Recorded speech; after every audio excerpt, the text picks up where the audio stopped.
बेहोश पड़ी मिली थी और शायद ये उसका कोई बुरा सपना था। एक्सक्यूज मी, वो ड्राइंग रूम नहीं लग रहा था। वो कौन सा रूम लग रहा था? मैं यहाँ पे बोल भी नहीं सकता हूँ। लाल रूम, यस, ड्राइंग रूम से ज्यादा लाल रूम लग रहा था वो। जिनको पता है उनको पता है। बेहोश पड़ी मिली थी और शायद ये उसका कोई बुरा सपना था। उन्होंने कमला को दवाई दी और उसे सुला दिया और उस रात कमला हमेशा हमेशा के लिए बदल गई। अच्छा, मुझे लगा हमेशा हमेशा के लिए सो गई। सॉरी। पर उस रात कमला हमेशा हमेशा के लिए बदल गई। अजीब बाकी रातों की तरह। हेलो विक्की कौशल भाई। बाद वॉक करके कमरे में आया तो उसने देखा कि कमला बिस्तर पर नहीं बल्कि कमरे के एक अंधेरे कोने में दीवार की तरफ मुंह करके जोर जोर से हंस रही है। उसने कमला का नाम चिल्लाया। कमला उसकी तरफ मुड़कर रोते हुए मदद मांगते हुए उससे कहने लगी, मैं निर्दोष हूँ, मुझे बचा लो। अच्छा। कमला को इस हालत में देखकर अजीब टूट गया। वो उसे गले लगाकर शांत करने लगा। मत कर। इसी तरह उसने कमला को शांत करके बिस्तर पर लेटा दिया और वो रात जैसे तैसे बीत गई। अगले दिन कमला की तबीयत और ज्यादा बिगड़ने लगी। कमला, why are you always angry? Why are you so angry? हमेशा गुस्से में रहती है यार। Come on, take a chill pill. अगर कोई भी उसका नाम लेता तो वो उसकी तरफ मुड़कर उसे जान से मारने की धमकी देती। नहीं, मैंने कुछ नहीं बोला। कमला की शक्ल भी अब बदलने लगी। अरे बदलने नहीं। उसका चेहरा सफेद पड़ने लगा था। आंखों के नीचे काले गड्ढे हो गए थे और वो पागलों की तरह बिहेव करने लगी थी। सारा प्रभाकर परिवार कमला को इस हालत में देखकर बहुत परेशान था। प्रभाकर परिवार जी, आपको दिख नहीं रहा है, वो अब आपकी कमला नहीं रही है, वो कमली बन चुकी है। Please try to understand. शक्ल देखो उसकी। अबे शुरूप रखा लग रही है वो। सारा प्रभाकर परिवार कमला को इस हालत में देखकर बहुत परेशान था क्योंकि कमला ने रात को पागलों की तरह हंसना शुरू कर दिया था। कमला पूरा दिन बस रोती और हंसती रहती। प्रभाकर परिवार को लगा कि कमला पागल हो चुकी है। नहीं, लेकिन उससे पहले वो कुछ कर पाते, उनके साथ एक बहुत बड़ा हादसा हुआ। क्या? एक दिन शाम को कमला के ससुर अपने रूम में बैठकर चाय पी रहे थे। ससुर मतलब कमला के पापा? एकदम से अपनी पीठ पर ऐसा महसूस। अरे पापा तो है ही नहीं उसके। अच्छा, मतलब ठीक है, उसके हस्बैंड के पापा। सॉरी।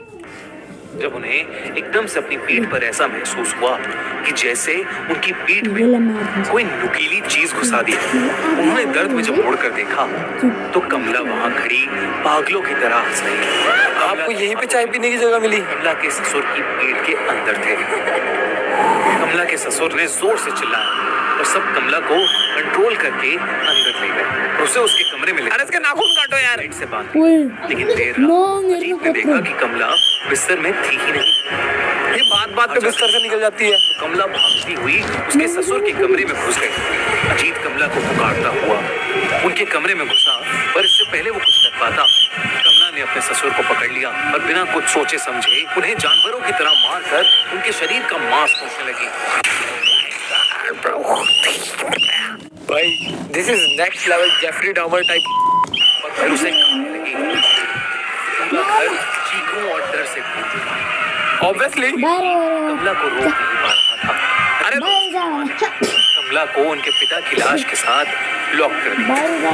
उन्हें कुछ समझ नहीं आ रहा था और अंदर कमला पागलों की तरह चिल्लाई जा रही थी। वो जोर जोर से चीख कर कह रही थी कि मैं सबको खा जाऊंगी। कमला देख, खाने को बहुत सारी चीजें है, पनीर है और क्या होता है वेज में, लेकिन तुझे सिर्फ इंसानों को ही क्यों खाना है? Why are you so freaky? Nobody is gonna match your freak. Ajit की माँ को समझ आ गया था कि कमला पर किसी का काला साया पड़ गया है या वो खुद एक चुड़ैल बन चुकी है। अरे मम्मी जी, आपको इतना लेट क्यों समझा? अब शायद असंभव हो गया है। उस रात उनकी माँ अपने दोनों बेटों को लेकर, ये तुम्हारा घर है? मिडिल ऑफ नोवेयर, ये तुम्हारा घर है? अरे थोड़ी बढ़िया जगह कर लो यार, आसपास जहाँ थोड़ा माहौल हो। हाउ अबाउट और घर हो आसपास? How about having neighbours? Isn't that cool? बहुत कूल चीज होती है। Think of that. उस हवेली से निकल गई और अपने एक रिश्तेदार के घर चली गई। अच्छा चलो, बात सुन ली वो मेरी। अपने रिश्तेदार के घर पहुंचे तो अजीत की माँ ने उसे बताया कि कमला के साथ जो हो रहा है वो कोई इत्तेफाक नहीं बल्कि काला जादू है जो उनके घर के एक पूर्वज करते करते मर गए। उन्होंने अजीत को बताया कि उनके घर में एक शैतानी मूर्ति है जो शापित है। चलो पता चल गया। शैतान का साया शायद कमला पर आ गया है और अब वो किसी को नहीं छोड़ेगी। कुछ समय बाद उस हवेली से 4 डेड बॉडीज मिली। अजीत के दोनों पेरेंट्स और कमला, सबकी डेड बॉडीज को वहां से ले जाया गया। राजेश उस दिन के बाद कहीं गायब हो गया। लोग कहते हैं कि आज भी उस हवेली में कमला की आत्मा भटकती है और वो किसी को नहीं बख्शती। और अगर कोई भी उस हवेली में गया, वो उसकी जान ले लेगी। आज तक वो हवेली वीरान पड़ी है। वाह वाह, बढ़िया बढ़िया, वीरानी रहने दो, बढ़िया है, बहुत बढ़िया। ऑलराइट, कहानी महाराष्ट्र के एक छोटे से गांव तुम्बाड़ की है।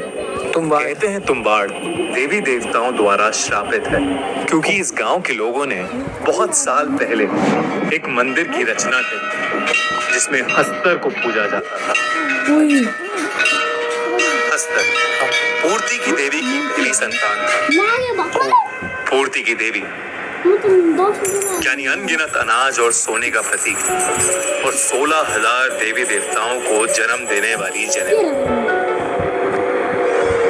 हस्तर बहुत ज्यादा लालची था। उसने देवी का सारा सोना हड़प लिया था। that's bad, Hastar. वो सारे अनाज पर भी कब्जा करना चाहता था, पर बाकी देवी देवताओं ने उसे ऐसा करने से रोक दिया और उसे छोटे छोटे तिनकों में बांट दिया। पूर्ति की देवी अपनी पहली संतान को बेहद प्रेम करती थी, और हस्तर का नाश होने से पहले उन्होंने उसे बचा लिया, लेकिन एक शर्त पर, कोई उसे कभी नहीं पूजेगा और उसे भुला दिया जाएगा। पर तुम्बाड़ गांव के पूर्वजों ने जब से उसका